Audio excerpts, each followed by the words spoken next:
ఓ బిట్రగుంట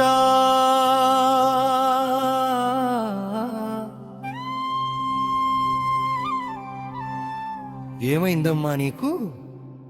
ఏమిటి ఈ దుస్థితి? ఒకనాడు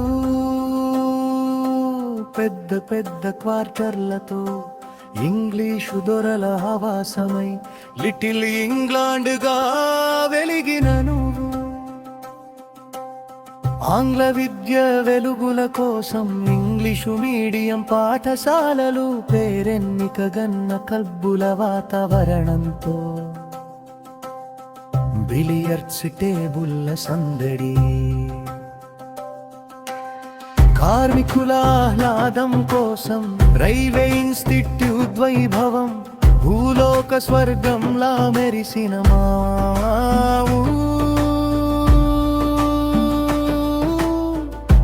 మా గర్వం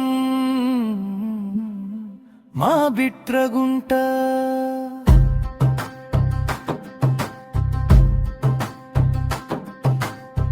ఆసియాలోనే అతి పెద్ద బొగ్గు ఇంజన్ రిపేరు షెడ్డుతో వేలాది కార్మిక కుటుంబాలకు జీవనాధారమైన నువ్వు మద్రాసు విజయవాడ మార్గంలో గార్డులు డ్రైవర్లు మారే రైల్వే హబ్గా గర్వంగా నిలిచిన చారిత్రం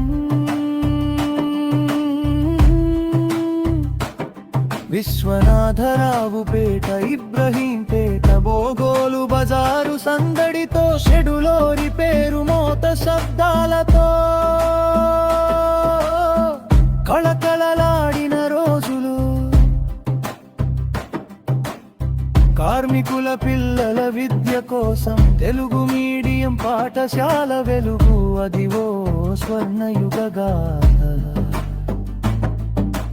మా ఊరు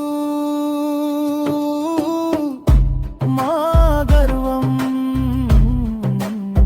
మా బిట్రగుంట. కానీ ఎక్కడ చూసినా నిర్మానుష్య శబ్దం బొగ్గు ఇంజన్లు మాయమై డీసెల్ యుగం మొదలైన షెడ్డుకు తాళం కార్మికులకు నిరాశ బిల్లలే లేక స్కూళ్లకు మూత చరిత్రే నేలమట్టం పాడుబడిన క్వార్టర్ల మొండి గోడలు మాత్రమే గతకాల వైభవగాథలు చెబుతుంటే నిశ్శబ్ద శ్మశాన సంగీతంలా సజీవ సమాధిగా మారిన నువ్వు చూస్తే గుండె తరుక్కుపోతుంది బాధతో మనసు బరువెక్కుతుంది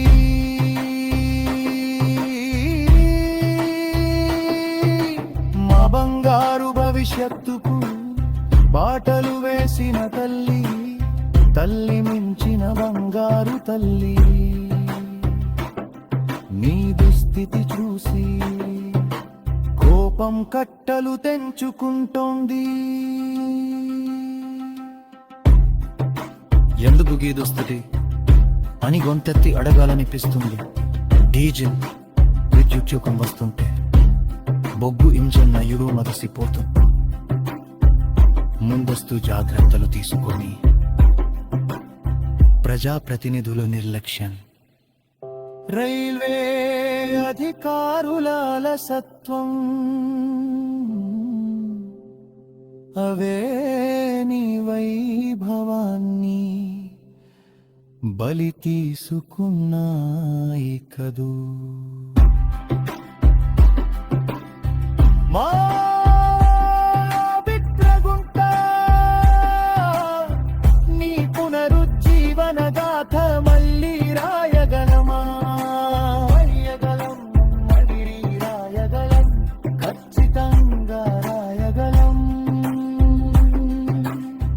పాడుబడిన షెడ్డుల్లో పరిశ్రమల జ్యోతులు వెలిగితే డగదర్తి విమానాశ్రయం అభివృద్ధికి రెక్కలు ఇస్తే